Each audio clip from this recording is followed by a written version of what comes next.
In this video, we're going to show you how you can change the color of your name here in Clash Royale. This is going to be a full step-by-step guide, so make sure you lock in, don't skip through because there is a lot of stuff that you could miss. But before we dive into this, make sure to like the video and subscribe to the channel with all notifications on. It really does help us out and let us know that you want more content like this. But if you want to stand out in Clash Royale, you can actually change the color of your in-game name using this simple method that still works. First of all, there are 7 color options that you could choose from. There's red, green, blue, cyan, purple, yellow, and burgundy. But don't worry, I'll kind of walk you through all of the individual color codes. Every single one of them is going to start with a C, followed by a number like 1 through 8, followed by a number like 1 through 7. But here's what you're going to want to go ahead and do.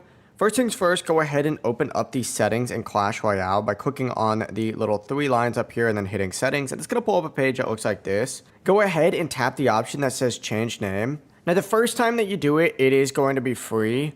But the second time you do it, it's going to cost you 500 gems. So simply go ahead and, for my case, pay 700 gems. 500 gems. So in my case, it's going to cost me 500 gems, but that's okay. And what you're going to want to go ahead and do is actually format your name like this. You're going to put the number, so it's going to be like C2, and you're going to want to put these in brackets that look like this, right? And you're going to want to go ahead and put this in these little brackets like C2, just like so. And then you're going to want to put your name, which in my case, let's just say is Just Boz. And then you're going to want to go ahead and do these brackets again. And I know it's kind of confusing, but you do this, and then you do a little dash, and then a C, and then another closing bracket, just like so. Now, what exactly are the C's? C2 is red, C3 is green, C4 is blue, C5 is cyan, C6 is purple, C7 is yellow, and C9 is burgundy. If you're having any issues with it not working, let us know down in the comment section below, and we can help you out further. But have a great rest of your day. Peace.